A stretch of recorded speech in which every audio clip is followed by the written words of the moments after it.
إن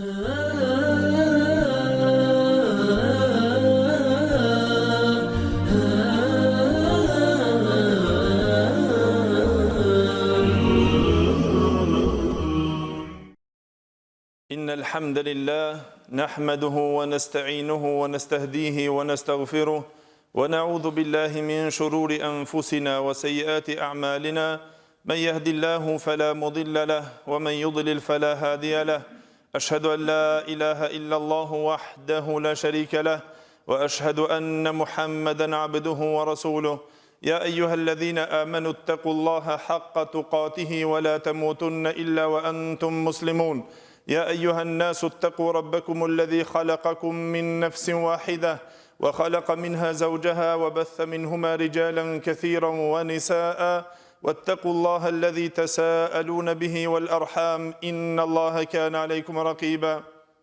يا أيها الذين آمنوا اتقوا الله وقولوا قولا سديدا يصلح لكم أعمالكم ويغفر لكم ذنوبكم ومن يطع الله ورسوله فقد فاز فوزا عظيما أما بعد فإن أصدق الحديث كتاب الله وخير الهدي هدي محمد صلى الله عليه وسلم وشر الأمور محدثاتها وكل محدثة بدعة وكل بدعة ضلالة وكل ضلالة في النار ثم أما بعد Gjithë falënderimet dhe lavdrimet I takojnë Allahut Gjelle Gjelaluhu, vetëm ata falënderojmë dhe vetëm prej Tij ndihmë dhe falje kërkojmë, kurse salavatet dhe selamet nga thellësia e zemrës tonë ja dërgojmë të dashmurit tonë Muhammedit sallallahu alaihi wasallam, familjes së tij, shokëve të tij dhe gjithë ata të cilët pasojnë rrugën e tyre me të mirë deri në ditën e gjykimit.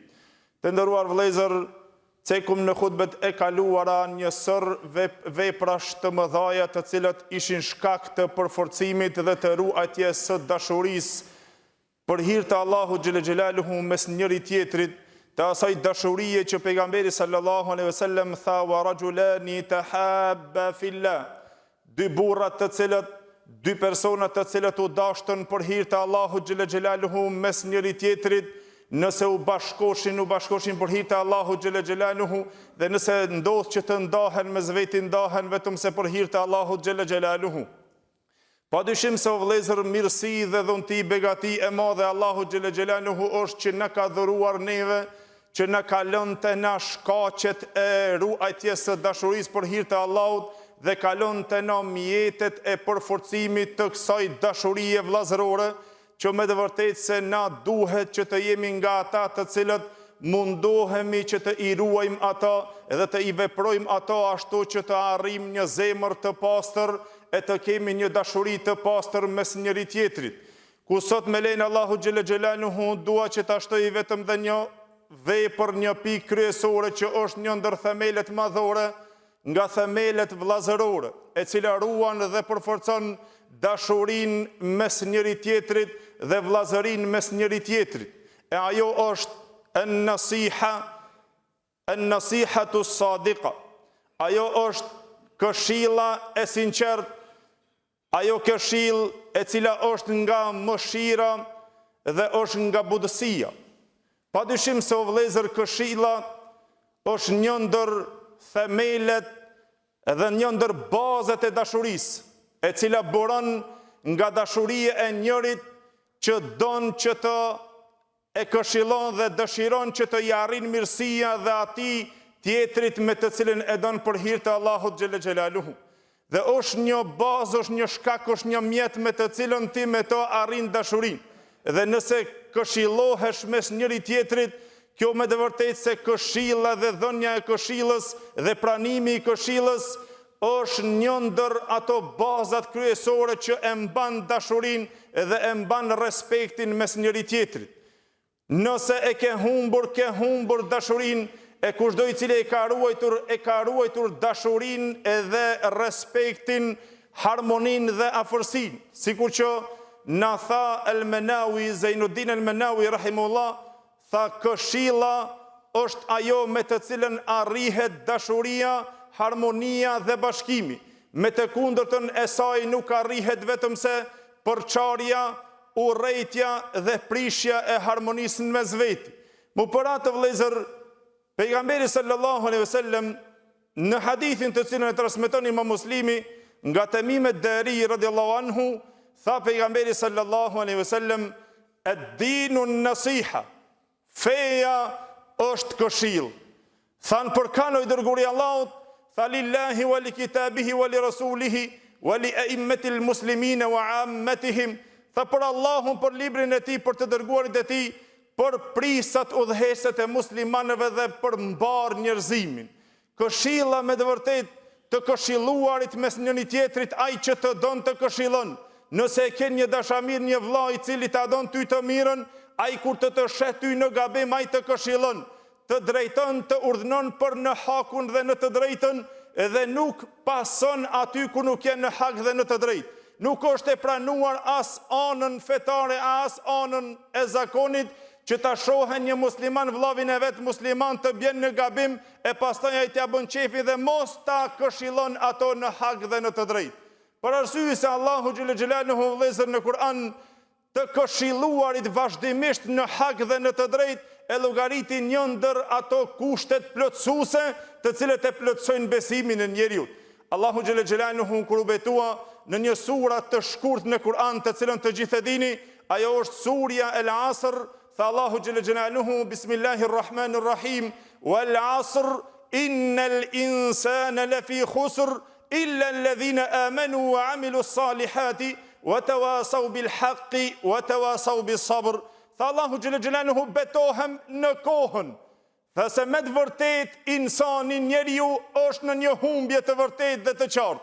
A bëni preashtim, tha, me preashtim të atyre të cilët besuan me vepra të mira dhe ata të cilët këshillohen vazhdimisht me hak me të drejtë, dhe ato të cilët këshillohen vazhdimisht e këshillojnë njëri tjetrin për durim. Pra Allahu xhël xhelaluhu e bëri o vëllezër si kusht plotësues dhe ajo e cila ta forcon dhe ta ruan dashurinë mes teje dhe vllavit tan, ajo e cila e mban forcën e dashurisë për hir të Allahut xhël xhelaluhu, të këshilluarit vazhdimisht mes njëri tjetrit, për arsye se ai i cili të don të këshillon, e ai i cili të tradhton, ai nuk të këshillon, po të livdron, derisa ti të futesh me një humbner e ta shkatrosh vetveten tënde, e pastaj ai të buzëqesh me dështimin tënd. Por kjo është këshilla e Allahut xhël xhelaluhu që na dhuron dhe pejgamberi sallallahu alaihi wasallam që na lajmëron se feja e Allahut xhël xhelaluhu është këshill. Lutim Allahun xhël xhelaluhu që këshillat të jesin në mesin tonë dhe na të i pranojmë nga ata të cilët na këshillojnë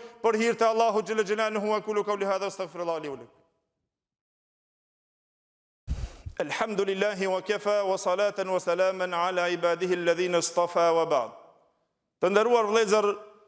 tha Shekh Islam ibn Taymiyyah rahimahullah, tha el mu'minu lil mu'mini kal yadan. Besimtari për besimtarin, tha, është sikur ato dy duart të cilët e lan njëra tjetrën. Edhe se besimtari është ai i cili nëse shen një njoll, një gabim te vllavi i tij musliman, ai mundohet që t'ja largon atë njoll dhe atë gabim duke e këshilluar në metodën më të mirë, në formën më të mirë, në mëshirën e cila e posedon në zemrën e tij dhe me butësinë më të madhe, duke u munduar që këshilla të jepet në formën më të shkëlqyeshme që ka mundësi edhe në urtësinë më të madhe e cila është e mundur. Mu për atë vëllezër një mësim për të cilën tregohet një herët për Hasanin dhe Husejnin, dy nipat e pejgamberit sallallahu alaihi wasallam. Këto ishin dy djelmosha të cilët një herët kur shkuan që të marrin abdes, aty te vendi ku mirët abdes, ato e pan një plak i cili mirë të abdes, po nuk dinte që ta merr abdesin mirë, e të plotësuar në atë formën dhe mënyrën profetike, ashtu sikur që duhet që të merret abdesi sipas sunetit të Muhamedit sallallahu alaihi wasallam. Hasani dhe Husejni radiallahu anhuma e shikuan njëri tjetrin në sy me shikimin e mësimit që si të bëjnë një metodë të bukur që ta këshillojnë dhe ta mësojnë këtë plakun e të merr abdes ashtu sikur që duhet. Ato u afruan te vendi abdesit dhe ju drejtuan këtij të moshuarit, këtij plakut, dhe i thonë: o axhajon, kemi rënë në mos pajtim me vllavin tim se kush prej nesh mund të merr abdes më mirë dhe me sunetin e pejgamberit sallallahu alajhi wasallam, ashtu sikur që duhet, me formën profetike të plot sikur që duhet. a ka mundësi që ti të gjykosh mes nesh? Ky plaku u përgjigj duke thonë, po more gjithsesi, dashamir të mëdhenj të Allahu xhelle xhelalu u thonë do të gjykoj, do të shikoj se si merrin abdes. Fillon Hasani radiallahu anhu që të merr abdes o vëllezër në formën dhe metodën më të plot profetike siç duhet sipas sunetit të Muhamedit sallallahu alaihi wasallam të merret abdesi. Gjithashtu pastaj fillon dhe Husaini, e pastaj kur e mbaruan ju kthyen këtij plakut duke i thonë, o Axh, cili prej nesh ishte më afër sunetit pejgamberit sallallahu alaihi wasallam dhe bë bukur dhe më mirë, ai e merrte abdesin. Ky o vëllezër kur e pa kit gjest që ato të dy ishin nipat e pejgamberit sallallahu alaihi wasallam që e merrnin abdesin në formën dhe metodën më të plot profetike, atëherë zu vend në zemrën e këtij plakut gabimin të cilën ky e bante në marrjen e abdesit që nuk dinte të marr abdes, dhe ju përgjigj këtyre dy gjelmoshave duke thonë, ju o djemtë e mi shumë bukur dhe mirë, tha mirëshi abdes ashtu sipas sunetit, por unë e morra mesazhin, unë vallahi jam ai i cili nuk dita të marr abdes, ashtu sikur që duhet sipas sunetit të Muhamedit sallallahu alaihi wasallam, po ju ket ata të cilët më mësuat me mësimin më të mirë dhe më këshilluat me këshillën më të mrekullueshme të cilën ju e poseduat. Pra kjo është vëllezër mësim për ne, që na të marrmi një mësim që na nëse e shohim një vëlla tonin, edhe nëse e shohim një dashamir tonin, edhe nëse bjen gabim që të mundohesh këshillën, t'ja përcjellësh në formën dhe metodën më të bukur, më të mrekullueshme dhe më të mirë që ke mundësi, e mos të jesh shkak që ai mos ta pranon këshillën, si dhe pranimi i këshillës nga ai i cili të këshillon, edhe nëse është më i vogël, edhe nëse është sheti po të pavlerë, po kur është hak pranoje këshillën, se pranimi i këshillës është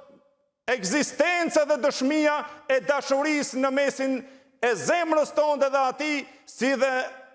respekti i madh në mes tij. Lutim Allahun xhelle xhelalu që Allahu xhelle xhelaluhu të shton dashurinë në mesin tonë, të na e shton këshillën mes veti, edhe të na bën nga ata të cilët pranojmë këshilla. Allahu xhelle xhelaluhu i drejtoft të gjithë muslimanët në rrugën e tij. Wa aqulu qawli hadha astaghfirullah li wa lakum wa aqimus salat.